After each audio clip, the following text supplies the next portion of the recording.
Let's go live now to Colombia for the latest on the Duke and Duchess of Sussex's so-called faux royal tour of the South American country. I'm joined by senior global reporter at the Mail Online, Nick Pisa, who's on the ground in Cali. Nick, good evening or good morning, wherever you are. What's the latest, please, on this tour? Harry and Meghan, what are they up to? So, yes, as you say, this is the final day of the tour. They're wrapping up after being here for 4 days now in South America, in Colombia.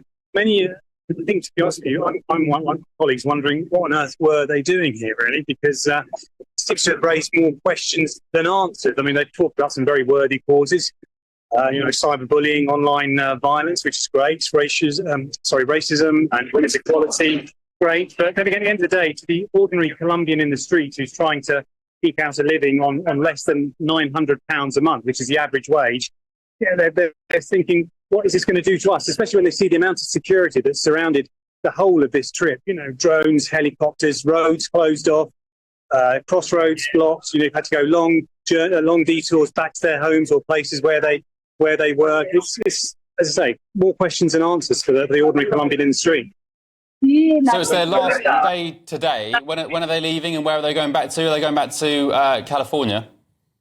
So they've just finished this morning a conference on Afro women in power, which was held at the main theatre here in Cali. And I should stress again, the security aspect is just, again, incredible. We were initially hoped that we would be able to get in and see this, but unfortunately we weren't able to. As the morning progressed, the police just pushed us further and further back beyond the cordon. In the end, we ended up almost a block away and weren't able to see anything, although very fortunately, we discovered there was a live link which we were able to watch via YouTube and see what Meghan had to say about it. There was also a heckler who interrupted the vice president who's hosting this visit, Francesca Marquez, who interrupted her speech, but no one interrupted Meghan's intervention.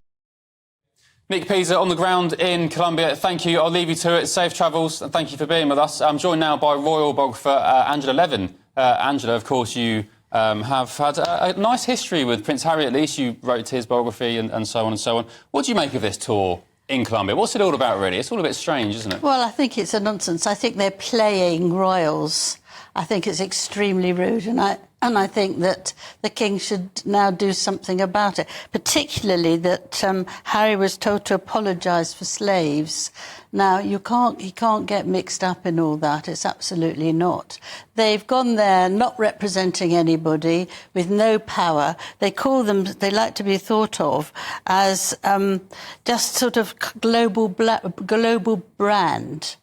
That's what they call themselves. So it's just nonsense. Who's asked them to apologise for slavery? Local in Colombia? The vice president took Harry to one side and asked him if he will really do that. I mean, that's extraordinary. No, he can't. You know, well, she's very keen on reparation of slaves, and she saw Meghan on the Netflix, a 6-hour Netflix where you could fall asleep 10,000 times and was full of untruths. And she said, we share the same ideals and goals. So she thinks that she's got people there that will really help the slaves of 300-400 years ago. Now, this is very, very dangerous because they mustn't start getting their feet on this, and it's just not allowed. You just can't do it. And so I think they've really got to do something very much about it. And it's quite interesting that the Vice President didn't think very much about the Netflix thing, where Meghan did this terrible curtsy and mimicked that right out. Yes. And lost them a lot of supporters and said with a squeaky voice, "Hello, Your Majesty." Yeah. I mean, it was terrible. But this time she taught 2 little girls how to curtsy to her. Now, the hypocrisy is beyond anything you can think of. The whole thing is hypocritical because he's extremely worried about his family, very anxious, won't bring them to the UK, but he will take them to away from in a very dangerous country where they had 3,000 police looking after them and 14 cars to make sure they weren't damaged in any way. What do you think the King's thinking about all this? He's probably watching it from you know, Well, I back think home? he's very busy with looking after himself and doing all the work he has. I know they don't look at these things straight away. The A's look at it and then they discuss it. There is going to be a discussion, though, in Scotland about things, about the royal family. And I do hope they'll do something about Harry and Meghan, because each time you think they've been doing something terrible, they do something worse. This is worse than when they were in Africa, and you can't actually see them going through and pretending they are royal. All the things that they did were what Meghan wanted. She had a list and it was approved of. So all this nonsense that they did, which is actually, I can do it better than anybody else in the royal family. Yeah. What would happen if Harry or Meghan did go rogue or roguer? They already are rogue. Exactly. If they really pushed the boat out and said, do you know what, I apologise. If Harry said, I apologise for my family's links to slavery, where would that leave the king, the monarchy? Well, Britain? it's a very difficult position, isn't it? You then say, but they have no power, they have no position. Harry has stepped down from the royal family in 2020.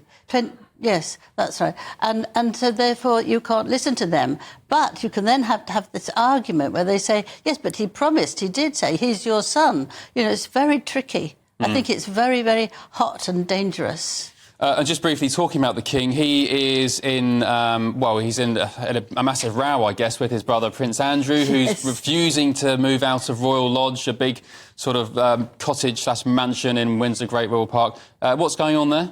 Well, it's got 30 rooms. Left, by the way. Yeah, 30 rooms in terrible condition. He has it there, but he hasn't got any money. King Charles pays $3 million to have people looking after him, protecting him, gives him $4 million a year so that he can live. But Andrew won't leave this home. He wants to stay there. Now, lots of people have to downsize. He refuses. It's now a big fight. After October, none of his protection people will be there. No money. So the king gives him money to live off, lets him live in Royal Lodge, and but now Andrew's refusing to go. So the king has said, right, no protection, no security. So Andrew is essentially he's a squatter in Royal Lodge now, is he? Yeah, he will be. No, he's not a squatter because he signed a thing that he could stay there till later. But he had to do painting it every 2 or 3 years, and he had to look after it. And it's a terrible state. If you see pictures, they're shocking. Water coming through the ceiling and in a terrible condition. It needs a minimum of £7 million repairing. Goodness me. Well, families, Angela? Who'd have them? Who'd pick them? Thank you so much, Angela Levin, Royal Biographer. Thank you for joining us this evening.